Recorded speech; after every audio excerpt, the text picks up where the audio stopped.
So, but he eats the burger and the cycle starts again? Oh, I'm sorry. I thought we were making the magic of movies. I didn't think I was presenting a thesis. Shep, wait till we get you to your bullshit. I'm going to rip you apart. I've made a big mistake.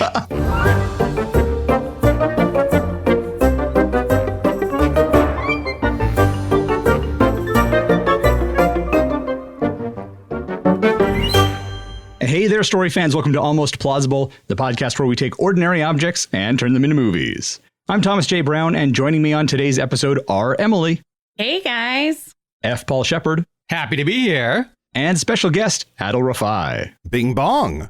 Adal is an improviser, a writer, and a prolific podcaster. If you recognize his voice, it could be as host of the Jackbox game Gaspionage, but it may also be from one of his many podcasts. Hello from the Magic Tavern, Siblings Peculaire, Hey Riddle Riddle, or his newest show, Tell Me About It. If you haven't heard any of those shows, it's possible you heard him as a guest on one of over 200 other podcasts. Adal, welcome to the show. Tell us about your relationship to movies and writing, but first, are you in a secret battle with Paul F. Tompkins to see who can make more podcast guest appearances? I think it's quite public. Paul won't address it. Paul won't address it. It's because he's scared. No, I don't think anyone will ever surpass him. But no, I don't think so either. My DMs are open, so I'm ready to guest on anything and everything.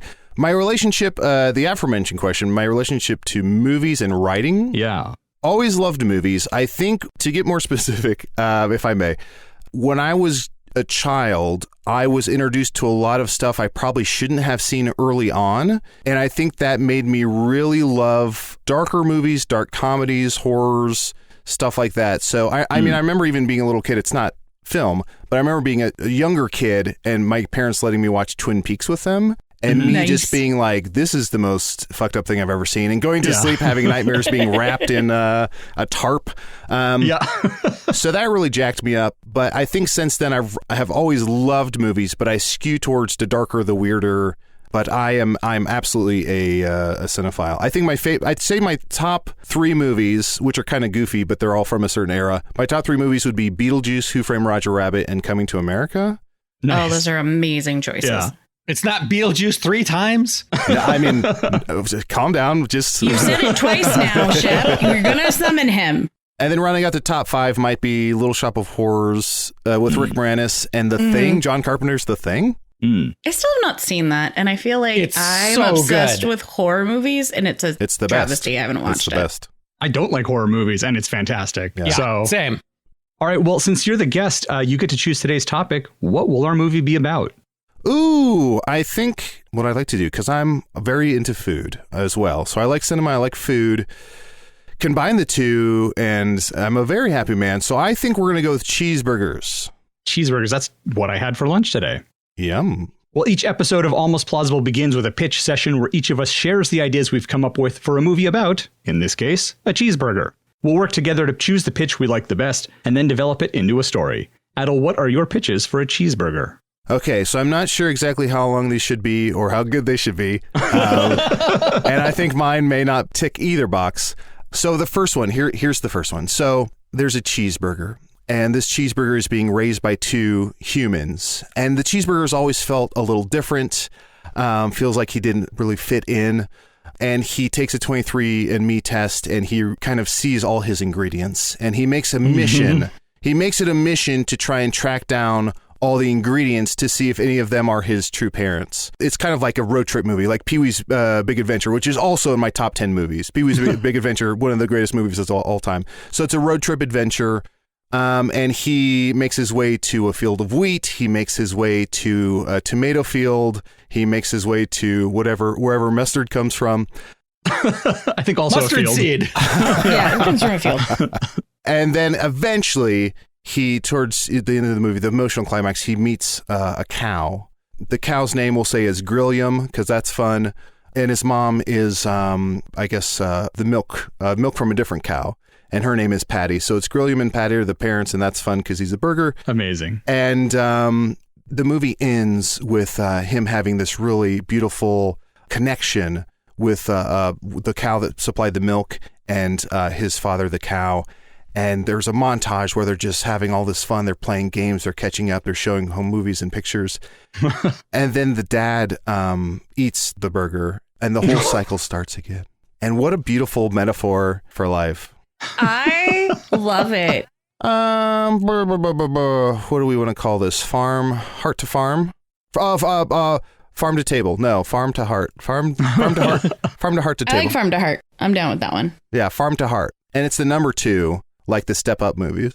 So that's number 1. And then number 2. I have so many questions about this one. The dad cow is still alive? Yeah. But where did the meat come from?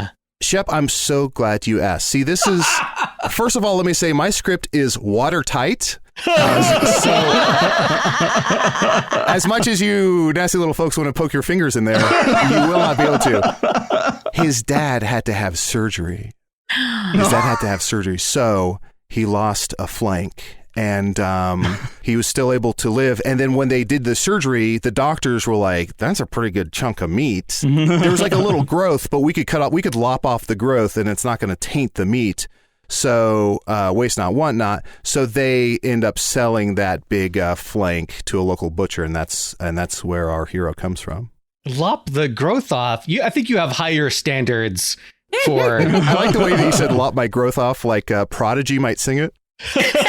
Lop my growth off. But he eats the burger and the cycle starts again? Oh, I'm sorry. I thought we were making the magic of movies. I didn't think I was presenting a thesis. Shep, wait till we get to your bullshit and I'm going to rip you apart. I've made a big mistake. But the cow's definitely going to eat the burger. And then as it processes all the nutrients and lack of nutrients and hormones and everything, it goes all throughout his body. The child is reabsorbed into the dad.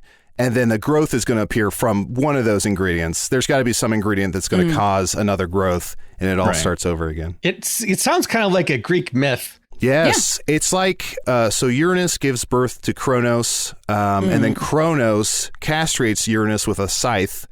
And then Uranus comes to Kronos in a dream and says, your child will also kill you. So Kronos has all his children, eats them all, except his wife steals Zeus away and feeds Kronos a rock wrapped in baby clothes. And Kronos is so fucking stupid. He eats the rock covered in baby clothes. And then Zeus is able to come back as a young man and poisons his dad. So he barfs up all his children. And then the children defeat Kronos. So this is, you caught me. Yeah. This is a 1 for 1. We're all based on Greek mythology. Right. There are no new stories. That's what we've learned. Yeah. There are no new cows. No. Just the same cow over and over. Yes.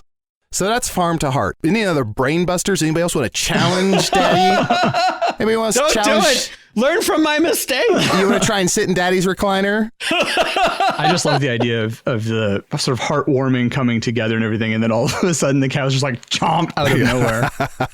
And then my second movie, this is going to be kind of on the fly here. My second movie is going to be called, let's start with the title because that's the easiest. It's going to be called The Grill Is Gone. So this is a cheeseburger whose parents are other cheeseburgers. So this is totally different from the get-go. Yeah. Because it's not, I mean, like Stuart Little, he's raised by humans and you're like, what's going on? And blah, blah, blah. So that's, the last one was like Stuart Little. This is hamburgers having hamburgers or cheeseburgers having cheeseburgers. Yes. In the book Stuart Little, he's a human.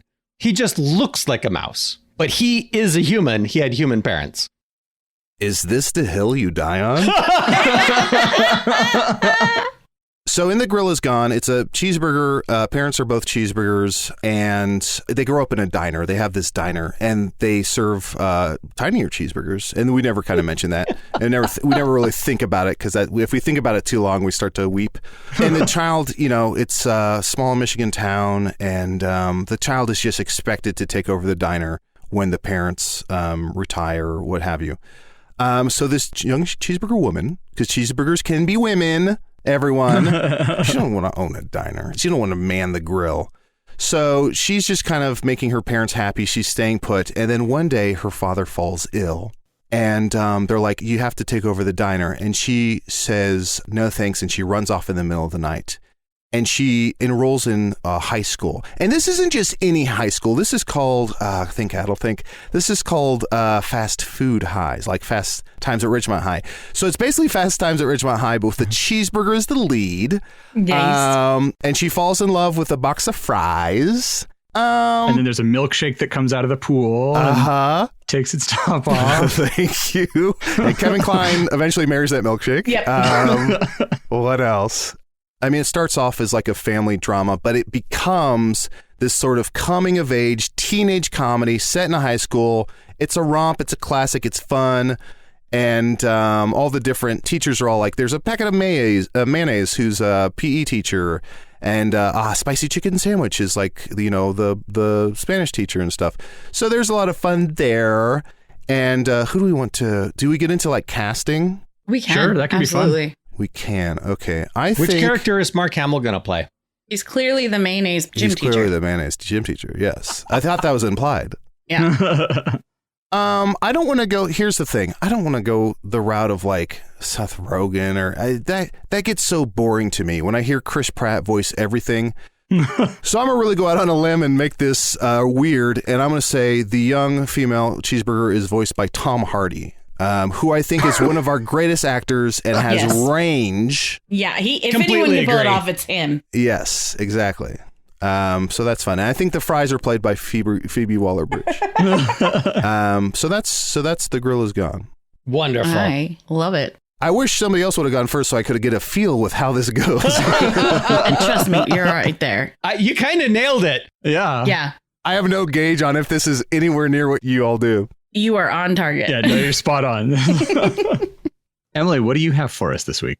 Well, keeping on theme with Adal, this is some kismet here. A young hamburger is tired of her ordinary life and dreams of being something special. She starts experimenting with a new identity while away at college. At first, it's all very innocent. She tries ketchup a few times, adds a little mustard to the mix. But eventually, she's on pickles and onions and occasionally lettuce. Then one day, she discovers her true authentic self when she meets a grilled cheese sandwich. Cheese is the answer she's been searching for her whole life. Aww. She visits home on spring break and her parents are devastated. They cannot believe their daughter has mutilated herself by adding cheese. They don't want a cheeseburger in their family, so they throw her out. Now she must navigate the world as a cheeseburger, but with the help of her chosen family, a bacon hot dog, and an avocado grilled cheese sandwich, she learns she's not alone in the world. I'm crying. Emily, that's beautiful. Emily, I have a few questions for you. Absolutely. 2 questions for you. One, am I right in guessing that in this world, if you're a hamburger with cheese, you can't be buried in a hamburger cemetery? Exactly. 100%. Yes. Okay. That's what I thought. And then 2, Emily, I just want you to agree with me. Isn't it weird we said that Kevin Kline eventually married a milkshake from my movie? And isn't it weird he was in the movie In and Out, which is also a fast food chain? Oh my God, that is fantastic. Just fast food for thought. Good catch. I love that you clearly haven't been paying attention to anything that we've been saying. Just been connecting the dots quietly there. No, it's perfect. My brain is a corkboard with only red string and... Beautiful. I mean, I also spend most of my time just thinking about Kevin Kline, so... Who doesn't? I know he's on... Well, speaking of, this is weird. The only thing he's done in the last 20 years is Bob's Burgers. Wait, what is going on? Oh my God, yeah, Bob's Burgers. So Kevin Kline has to be in this movie, is what I'm hearing. No matter what we pick, obviously he's going to be in it. Something strange is going on. Kevin Kline, if you're listening, which we assume you are. Yeah, of course. He's always listening. Please come on to talk about what's going on with you in fast food. He's going to listen to this episode and be like, oh shit, they're on to me. So Emily, did you say the title of this movie? I don't have a title for this one. Okay. So I feel like cheese has to be in the title. Of course. Cheese me do. Cheese and she lovely. Cheese and she lovely. Everyone shut the fuck up. We have the title. Cheese and she lovely. All right.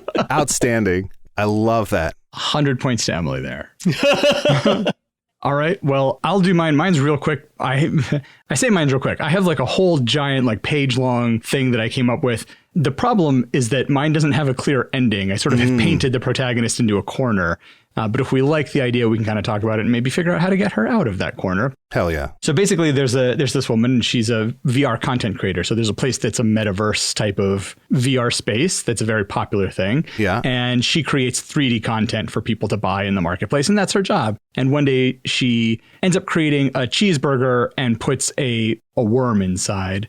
Not like a worm, like an earthworm or something like that, but like a computer worm, like a virus type of thing, right? A Trojan horse, if you will. Basically, yeah. Greek mythology, if I may. Right, yeah, back to that. And so the worm ends up like taking off and she gets into big trouble, but she manages to sort of escape. And so I have her on the run and avoiding the authorities. Yeah. But the problem is that what she has done is a felony. So I don't really know what her goal is because she can't undo that. Well, I was going to say, did she do it on purpose? Why did she release the worm? Was it an accident? Was her code wrong? Even if it's an accident, it's still a crime. Yeah. Okay, I can only, in my mind's eye, I can only picture Hilary Swank as this character. So for unless someone else has anyone else, we'll say it's Hilary Swank. It Works for me. Can we ask Thomas, what does the worm do? Like, what devastation or destruction does it cause? So the idea that I kind of had is it's similar to the a worm that was released on MySpace. So I was thinking maybe something along those lines where maybe there was like a hacker challenge that she saw and she thought, I think I know a way that I could make that happen. And so she created this cheeseburger payload. How do we feel? Hold on. Dead stop. Oh boy, I've been dead stopped. All I want in the world is to have the nickname Cheeseburger Payload. If there's a way... If people can just start casually calling me that, Cheeseburger Payload is the best name I've ever heard in my fucking life. So she's on the run. Hilary Swank is on the lam. How do we feel about her going into the metaverse? Like, that's how she has to kind of make things right. Yeah, so I had that thought. She obviously isn't going to be able to use her account. Her account's going to be locked. Of course. Immediately. Of course. But she has an old hacker friend. Well, so one idea that I had is maybe there's like a guy that she's friends with online who's simping for her, and he actually works for the company that runs the metaverse.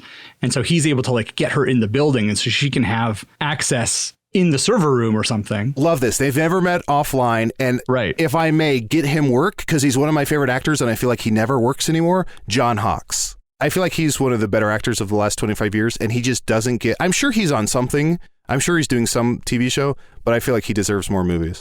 Oh, okay. I totally know who you're talking about. He's so good. Watch Winter's Bone. He is incredible. Okay, so John Hawkes helps Hilary Swank get into the metaverse. Yeah. And then do we think she has to like track down the worm? Do we think she has to eat the burger? What do we think? Well, I mean, I feel like her goal must be to try to undo the harm she has done. Mm-hmm. And since she wrote the code and created the burger, she would know exactly how to make it work. Maybe she has to write a second worm to go in and like remove all the code that got spread around. Right. Something that eats all the burgers. Yes. Oh, yeah. I like that. That's my pitch. Shep, what do you have for us? Okay. Well, the perfect cheeseburger movie already exists. It's called The Menu. I agree. Wonderful movie. Very good. But here's a pitch for maybe the second best one. Two longtime rival food truck owners are facing off in this rolling restaurant rally, a competition with some large amount of money as the prize. The food trucks race to a location and then set up shop for a bit while the public there and experts judge their food and then race to the next location and so on and so on. So most of the food trucks in town each have unique dishes, but these two overlap. They both serve cheeseburgers. So at first they try to sabotage each other, playing pranks, stealing ingredients. Nothing major, but inconvenient. But they realize they both have a passion for making delicious food, and they start to grow closer. And each inspires the other to come up with creative recipes. And the two take the lead in the competition. But they are both sabotaged by a third competitor, and they have to join forces to make it to the end. And it could also easily be a rom-com. This sucks. I want to hate this. I want to hate this because of the way you treated me, but I like it. I get that reaction a lot, so... Well, Adal, if we want to poke holes in it, presumably these cheeseburger trucks would serve fries. Boy, driving around with hot oil would be... Yes. So they don't serve fries. No, they don't serve fries. No fries. A burger without fries? That's right. You lose. Wait, lots of food trucks have fries. Yeah, my friends who run a food truck, they always have to remember to turn the oil off at a certain time so it can cool down before they leave. I bet. Well, we've heard all the pitches. Yes. Is there one in particular that is really jumping out at us as like, this is a fun one. I think we should develop this. I mean, as much as the fry oil thing is ridiculous, I do like that idea. Let's do Sheps. Okay. I don't have any more than what I've already said. So Can I get a t-shirt? This is going to be Almost Plausible merch. Can I get one that just says Shep's Kiss? Oh, yes. Well, I think that needs to be Almost Plausible merch now. That's going on the list. Yeah. It's just a pair of lips with a beard around it and then the fingers going up. And it says Shep's Kiss. It's perfect. All right, we've chosen a pitch. Let's take a break here. And when we come back, we'll figure out our story for Cheeseburger.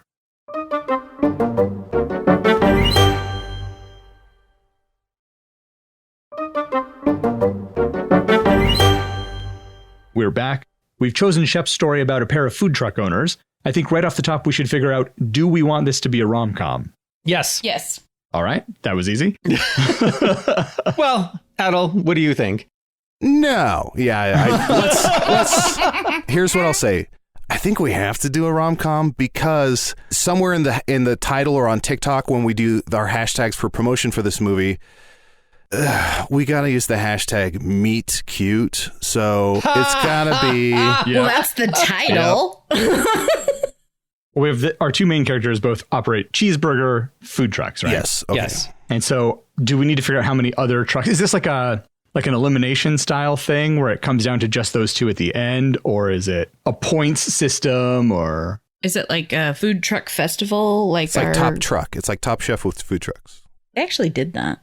Oh, And really? they had to travel around the country. That's right. I remember that. It was weird. With the Top Chef people or a totally different crew? Different people, but similar. Okay. Wow. I'm just trying to figure out if we're going to eliminate food trucks as we go along. So there's like a looming threat of possibly being removed from the competition. Mm. Then it should be by elimination. Like maybe it's a weird, you know There's how they do different the challenges they have to it's a complete. challenge thing. You know, they do the pop-up restaurants and stuff, and they just do the text of where it's going to be. So they do that with the food trucks. Is if you've passed to the next step, they'll text you the next location for the food rally. Oh, yeah. Nice. And then you show up with your truck and sell your Yeah. food. And so what happens is the villain, he like pops the tires on one of the food trucks. Oh, jeez. Yeah. With a big chef's knife, of course. Yeah, the one person's driving to race to the location and they look behind them and their love interest is gone. So they circle back and their love interest is crying on the side of the road like, go ahead without me. But then they're like, come with me. And there's also... Come with me if you want to win. I was thinking the same thing. And there's also this sort of, I imagine with their two separate food trucks, I imagine there's like a Reese's peanut butter cup situation where it's like one has chocolate, one has peanut butter. And then at the end, the villain tries to sabotage them by like colliding their foods together. And wouldn't you know it, they're better together. I actually really like that. That This does is feel like a awesome. total rom-com thing. Yeah. But it's, I mean, they're not making peanut butter cups, clearly. That's just an analogy. What do you mean the villain smashes their food together to ruin it? What? You know, sometimes when you're having like lasagna and schnitzel and That you're- classic family dinner of lasagna and schnitzel. when relatives are over and your sibling goes to the bathroom and you lift up 3 sheets of lasagna and you tuck that schnitzel in between, and then it's almost like Princess and the Pea, but Princess and the Schnitzel. You tuck that schnitzel in there, you lay down the lasagna, and then they come back and your shoulders are moving up and down because you can't stop giggling, but you don't want them to hear you. And then they take a big old bite and they go, "This is the best lasagna I've ever had." And you go, "What?" And then you take a bite and you go, "I'm a genius." You've never had that happen? No, I've not had that specific situation happen. No. You said that they're longtime rivals, but what if one of them is new to town and is like, so the person expects like, oh, I'm going to win, or I'm going to place really well, or I'm going to win the cheeseburger category, or whatever it is. And so the new person shows up and it's like instant rivalry because maybe they've come specifically for this. Here's what I, in my mind, was thinking. This is enemies to lovers. So, you know, she's running her food truck. He doesn't have a food truck yet. And he hears that it's really good. And so he goes, but she closes early and like doesn't serve him food. And he's so pissed off that, you know, she's like, no, I'm the best food, the best cheeseburger in town. I'll serve when I want. And you don't get one. No burger for you. He buys a food truck just to have a rival cheeseburger food truck because he's so mad at her. and like, you know, spends all this time studying, you know, the combinations of flavors and stuff to have this like really good rival burger. Yeah. Because all the other food trucks sort of had this understanding that if you want to have a food truck, you have some unique food. You don't step on anyone else's toes. Right, We're right. all kind of in this together. Yeah. It's a small-ish town. Yes. So, Shep, correct me if I'm wrong. So you were incredulous about smashing their foods together, yet you want to start this movie off with irredeemable toxic masculinity. You want to make everyone in the audience and in this movie hate this character for buying a food truck out of spite at a woman. He's buying a food truck at a woman. But see, I think this is a redeemable amount of toxic masculinity. I mean, if you've seen rom-coms, they're all She can terrible. fix him. She can fix him. Exactly. So wait, he just has food truck money laying around? Yeah. He's like, what? Is he like some kind of Oh, playboy? he comes from money. He's an aimless billionaire's son who doesn't have a desire or initiative to do anything. He does have a desire. He wants a fucking cheeseburger. Well, and then he gets spurned by a woman's cheeseburger, so he's like, fuck you, I'm doing this. He wrote a one-hit wonder song in the 80s and he's still living off the royalties. Wait, that's About a Boy. It's also the Christmas one and music and lyrics. Love Actually. Yeah. Okay, how do we feel about... And hey, feel free, even though I'm a guest, and you all have been nothing but nice to me, except for Shep.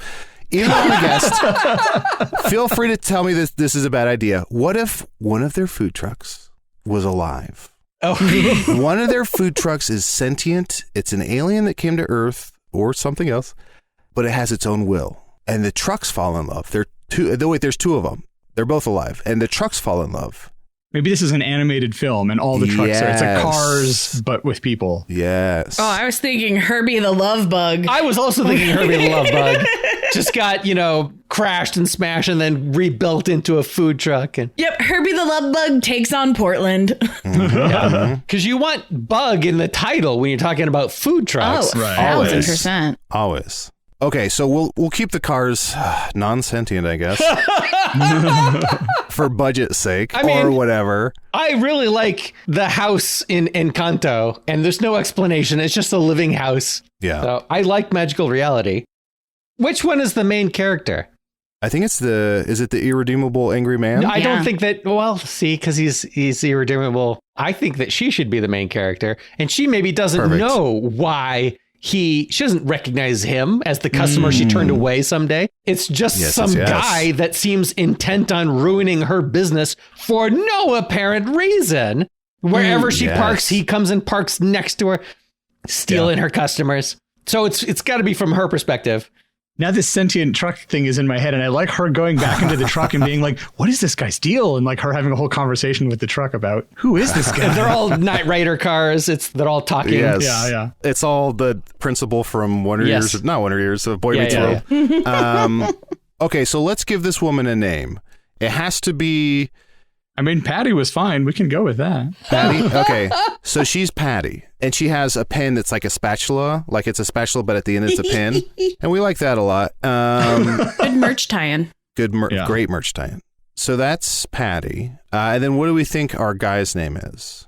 I mean, he's an asshole, so he could be the Steve of the movie. Yeah, I was thinking that. Well, I was thinking the villain would be Steve for sure. Oh, yeah. Yeah, Okay. The villain should be Steve. Steve is always our bad guy. Okay, interesting. On my podcast, we use the names Kevin's and Susie's. Mm-hmm. Yes. Oh, it has to be Kevin because it's Kevin Klein. Oh, that's yeah, right. that's right. Yes, that's right. What, are we going to do the Irishman CGI on him so he can be in this movie? Well, it's going to be animated, so you can just do the voice. Perfect. Yeah. Hold on. Emily, you beautiful bastard. You've given me the greatest idea.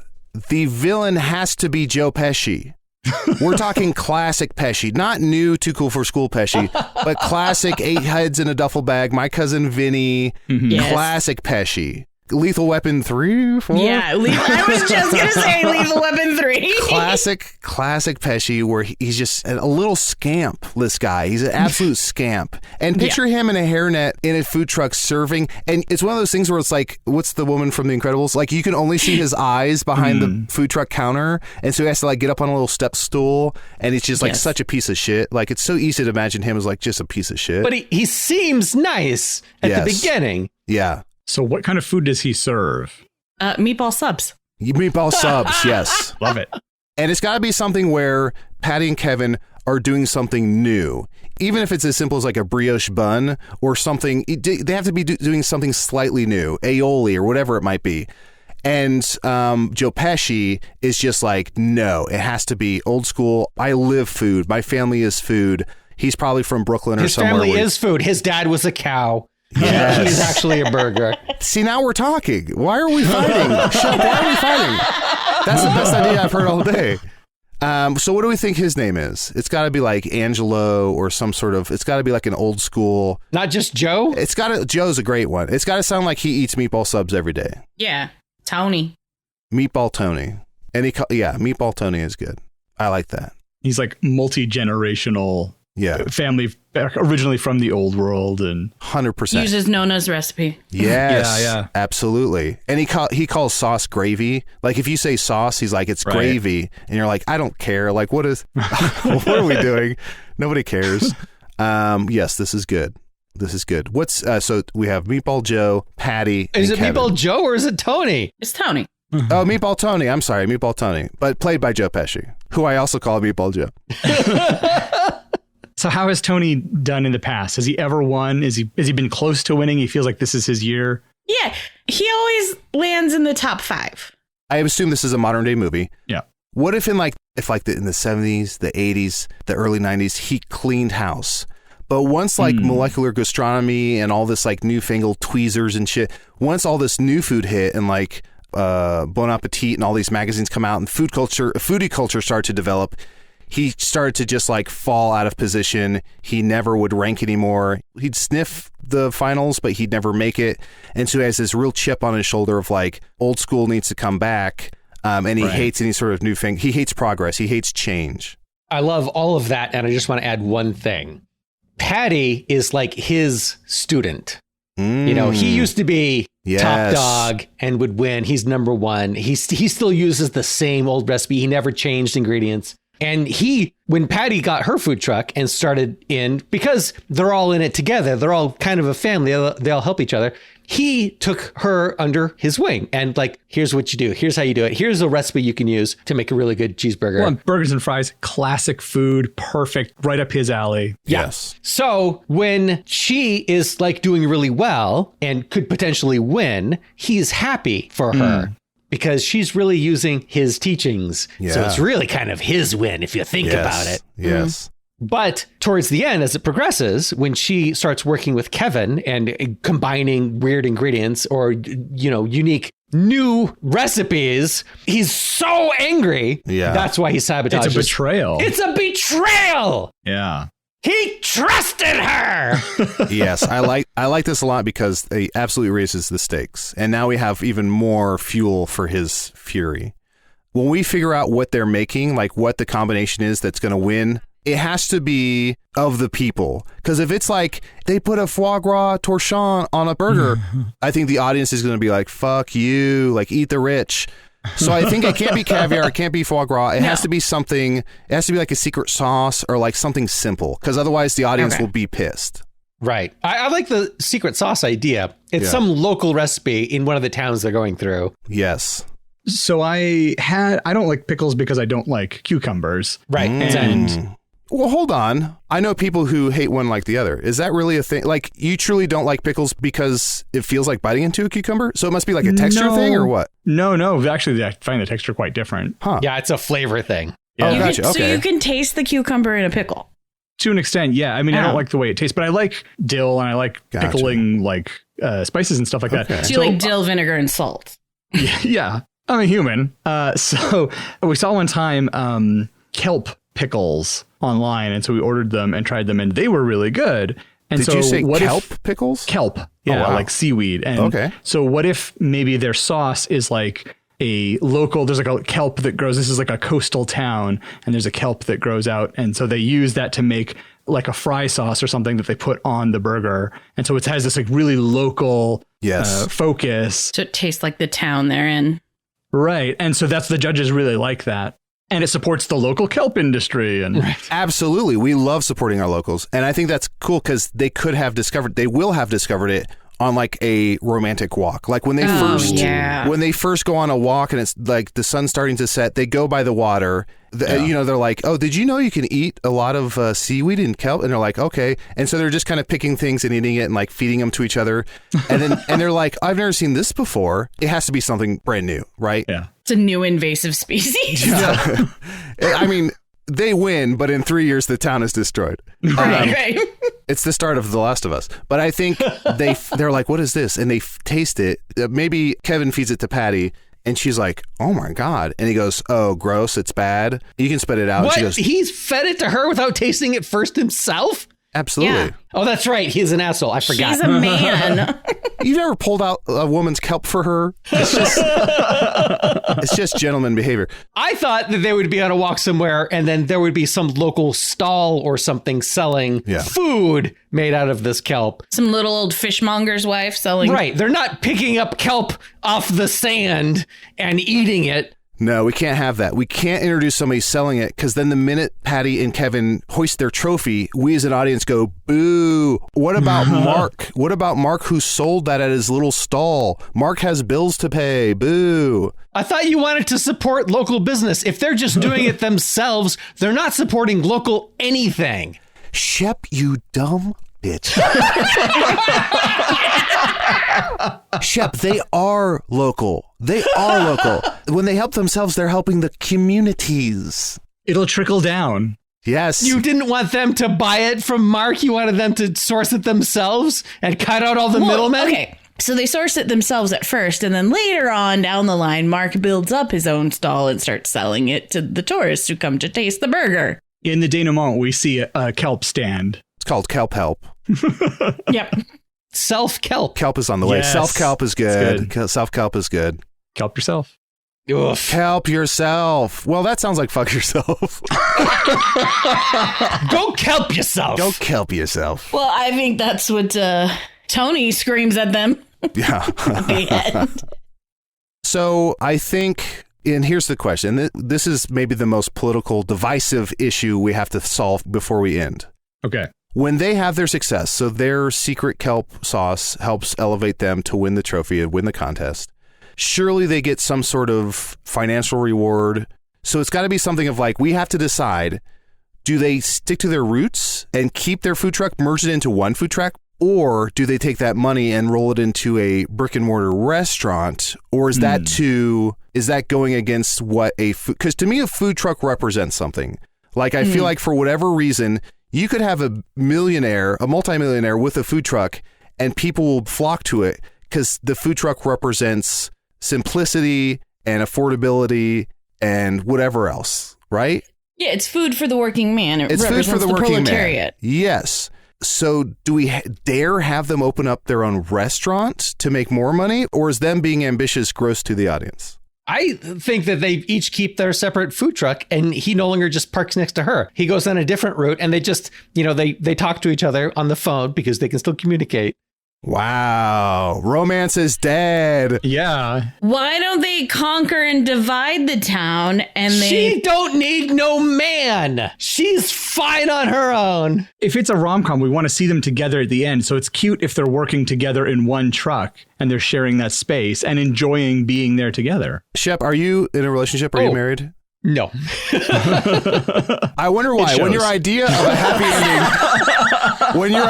happy ending is they both move 1,000,000 miles away from each other and talk on the phone. Yes, that's the dream. Or maybe they reconcile with Meatball Tony and have him run the other food truck. They're working together in one, and Tony is learning the new ways. So part of the reason that Tony feels so betrayed is that he really wants to win because he needs the money because his truck is not doing well, because he's not doing honey dusted roasted Brussels sprouts or whatever crazy My thing. favorite cereal, yeah. Yeah. Honey dusted roasted Brussels sprouts. Yum. Just add kombucha. And so he's not doing any of that stuff. And so people aren't interested. They're like, oh, it's just a meatball shop. I can go to Subway and get that. And he's like, no, this is better. Trust me. And so maybe he ends up with either the other food truck, like you said, or, they buy him a brick and mortar location or I don't know, something like that. But they help him out. And so that helps reconcile that relationship. I love this, because when we roll this out to test audiences, I think a lot of the feedback, I think a lot of the cards that we're going to get, the comment cards, are going to say, I love Joe Pesci. His character didn't deserve, just because he was old school, he didn't deserve to like fizzle out and get bested.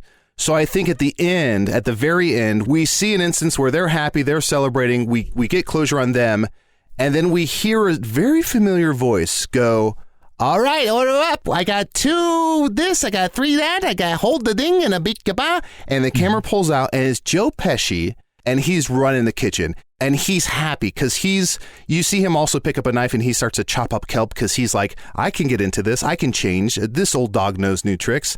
So I think we redeem him at the end by letting him be a part of their business. And he starts to see what ingenuity and creativity and progress can offer the culinary world. I think that's fun. I like that a lot. Yeah. Yep. And also his meatball subs are on the menu. Yeah. Of course. Yeah. Yeah. It's a classic staple. It's a You classic. can't get rid of the meatball sub. Absolutely. Yeah. Especially if we establish that Patty and Tony are close at the beginning. You know, they got this kind of father-daughter relationship. Yeah. And so not only is he losing the contest, he's losing basically his surrogate daughter. Yeah. I love this. Well, I think we have the bones of a pretty good story here. Who wants to give us a quick rundown of what we have to remind us all how the story goes? Not it. Nope. I wasn't listening. To your own movie?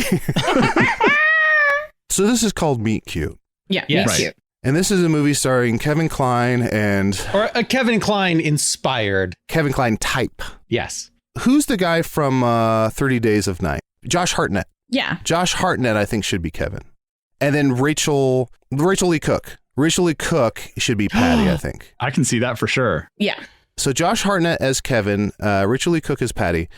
They own food trucks and they kind of see each other around and they like each other. And Joe Pesci, I forget what's going on. Joe Pesci trained Patty in the ways of meatballs. As I'm saying it, I hate this movie. Beep out any contributions I made. But don't cut me out, beat me out. All right, so Meet Cute, we have a woman who's Patty, who's running a food truck. She's sort of been trained in the ways of operating a food truck by another food truck owner, Tony, who's played by Joe Pesci or voiced by Joe Pesci. And Kevin comes to town. He's heard good things about Patty's food truck. He wants a burger. It's late. She's tired. She does not sell him a burger, and he takes this as a personal insult. And to get back at her, he buys and starts his own rival food truck business, selling exactly the same food that she does. He goes everywhere she goes. He follows her Twitter and sees, oh, she's going to be down by the beach today. I'll be down by the beach today. Wherever she goes, he goes. You make it sound ridiculous when you recap it. It's a rom-com. Of course it's ridiculous. So there's a local contest for food truck owners, and everybody, of course, enters the contest. They all want to win. There's a big cash prize. Kevin and Patty are sort of trying to one-up each other, changing up their recipes. And this really upsets Tony because he's a strict traditionalist, and he sees that Patty, his protege, is changing her recipes to try to be more popular and win points with the judges. And this infuriates him. So now he's antagonistic toward her. The three of them are all sort of antagonistic toward each other because they're in this contest. And, they have those sort of external social reasons why they're mad at each other. But then Patty and Kevin kind of, maybe some things happen where they take inspiration from each other and they both realize, gosh, the other person's really clever and creative with their cooking. I like what they're doing. And they kind of start to soften up on each other. And then maybe something happens and one of them takes pity on the other and helps them out. They start maybe going on little just social dates, not like romantic dates. Right. They're friends. They're friends. And they realize maybe we can help each other out a bit more.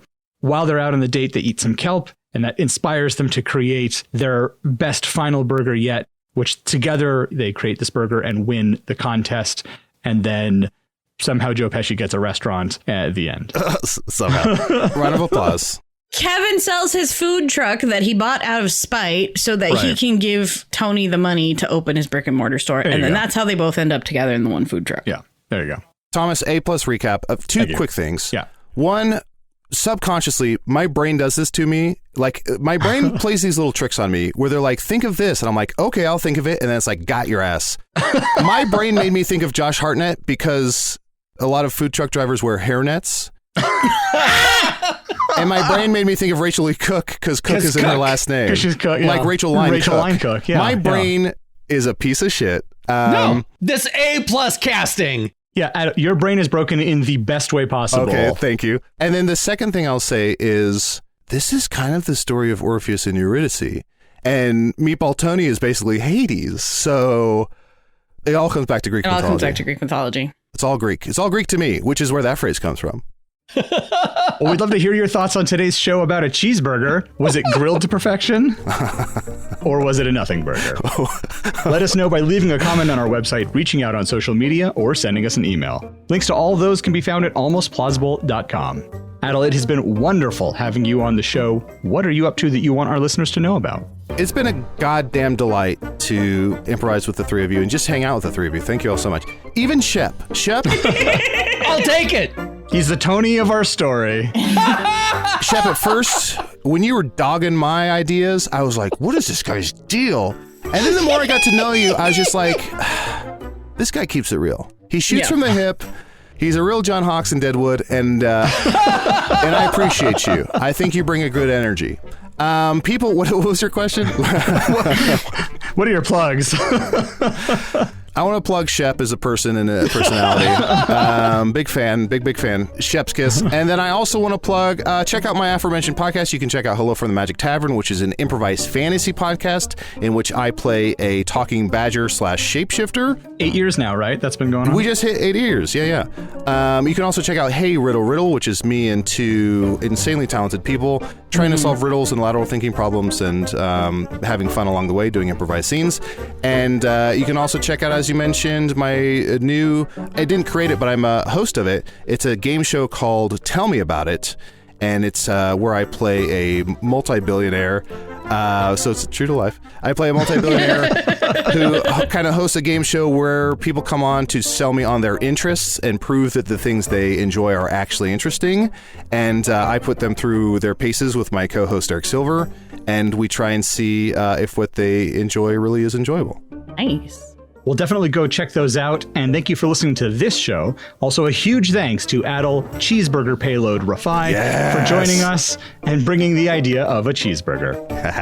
Emily, Shep, and I are busy cooking up a new idea for the next episode of Almost Plausible.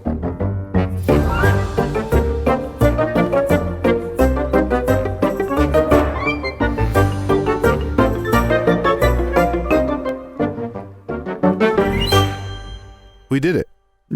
So after this, HBO execs come on and we and then they give us money. It's basically like Shark Tank now. Yeah. So we negotiate exactly how many millions we get. Right. Actually, like that idea for a podcast.